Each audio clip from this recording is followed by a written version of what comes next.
Some surprising news out of Denver today. The Broncos are releasing veteran safety Caden Sterns. So we're going to break this all down on an at-home edition of the Broncos Breakdown. Still on the road, but we'll be back in the studios tomorrow. But let's talk about Caden Sterns getting released because I did not expect to have that come across my desk today. But ultimately, I think we're seeing a combination of a couple of things. The Broncos deciding, you know what, we just haven't really had enough continuity with Sterns due to all the injuries. And I think there's a lot of excitement regarding some of the recent young draft picks like J.L. Skinner, and they brought back P.J. Locke. They signed Brandon Jones. They may feel a lot more comfortable with that kind of trio. And I also think the Broncos decided, listen, if we know right now that Sterns is not going to make this roster, we might as well release him and do him a solid on August 5th instead of releasing him on August 25th when all 31 other teams already have a pretty good idea as to who they want on their roster. So as mean and as cruel as it might sound, I think releasing Caden Sterns now is actually doing him a big favor. So he can have an opportunity to, pop up on someone else's radar before they kind of fill out their entire roster and decide, no, we've had a whole month watching our guys. We like what we have. We're not going to bring someone else in at the last moment. Now, I know what a lot of you are wondering right now. What does this mean for maybe a Justin Simmons return? Could the Broncos bring back 31? I hate to be the bearer of bad news. The answer is no. I mean, I can't say it for absolute certainty. It's not like Sean just called me, but no. I don't think this opens the door or even makes the slight little, creak in the door to bring back Justin Simmons. To me, I don't think these two are connected or related at all. I think Justin Simmons was released in a cap-saving move.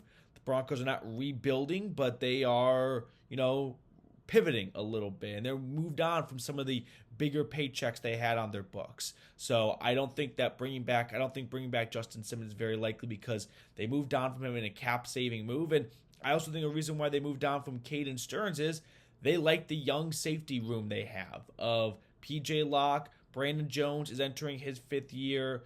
J.L. Skinner is entering his 2nd season. And to add on to J.L. Skinner, we didn't see a whole lot of him last year. Remember, he was a day 3 pick out of Boise State, but he fell a lot in the draft, mostly because he got injured, a pec injury, during the combine. And as a result, the Broncos were able to find him in the 5th round. But he's been lighting it up so far in training camp. So I think the young safety combination with the cap-saving move is why we don't see Justin Simmons on the roster anymore. Now, the only possibility I could see for a Justin Simmons return is if Justin Simmons dramatically reduces his price. Like we just saw Quandre Diggs yesterday, the Seahawks starting safety last year. He was released by Seattle. He signed with the Tennessee Titans on a 1-year, $3 million contract worth up to $5 million. Now, I think Justin Simmons is better and worth more than Quandre Diggs, but if Diggs is getting a 1-year, $3 million deal, I feel bad for Simmons because he was one of my favorite players for the last couple of years, but I don't think he's going to be getting a whole lot more than what Quandre Diggs just got. So if Simmons decides, you know what, I'm going to drop my price, and I'm not interested, but I'm not holding out for a major Super Bowl contender to call, maybe that creates a slight alleyway for Simmons to come back, but I don't think both of those things are going to happen.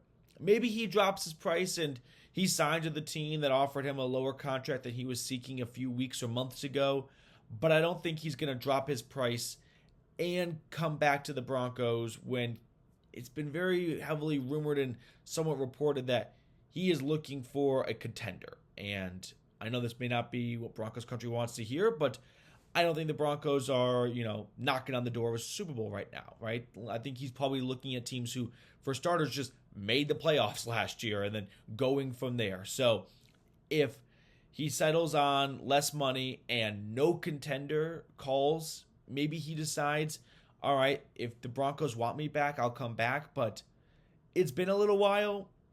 They're broken up. Sometimes people get back with their exes, sometimes they don't.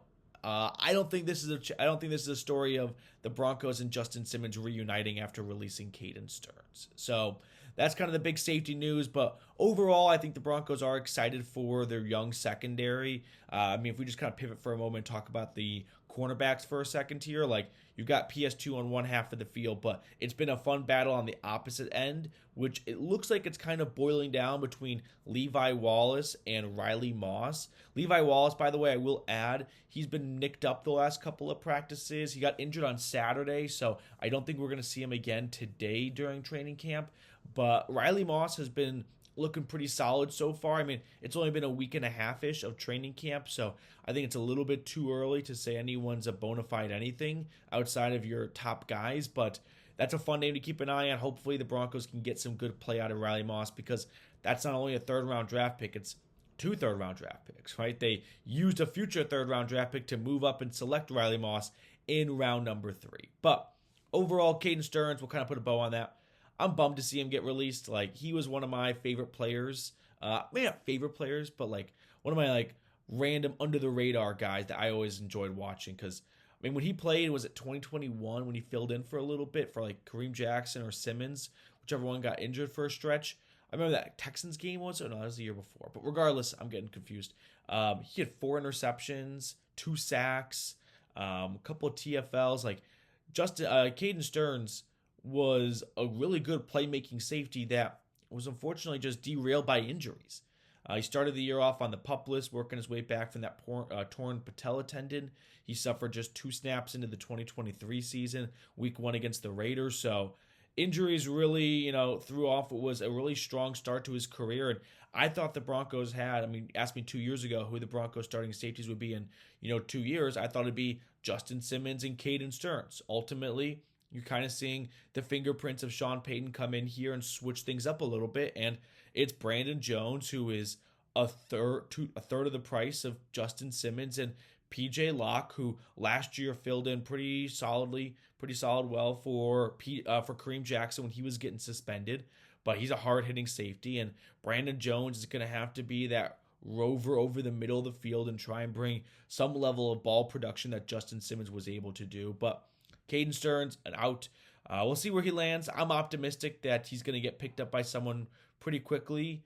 Although there have been, kind of a shortage on safeties getting signed, so maybe he kind of falls to the bottom of the queue. But I think someone's going to look at him as, that's a really strong safety. It's a really good safety that unfortunately just got, bit by the injury bug the last 2 years. But we're willing to take a shot on him because we think he's a starting caliber guy, and ultimately just wasn't really working out in Denver, so everyone kind of gets a fresh start. The Broncos go with a younger JL Skinner, and some other team picks up a safety like Sterns, who's gotten really good proven production. Like I said, 4 interceptions for a guy that hasn't played a ton of football.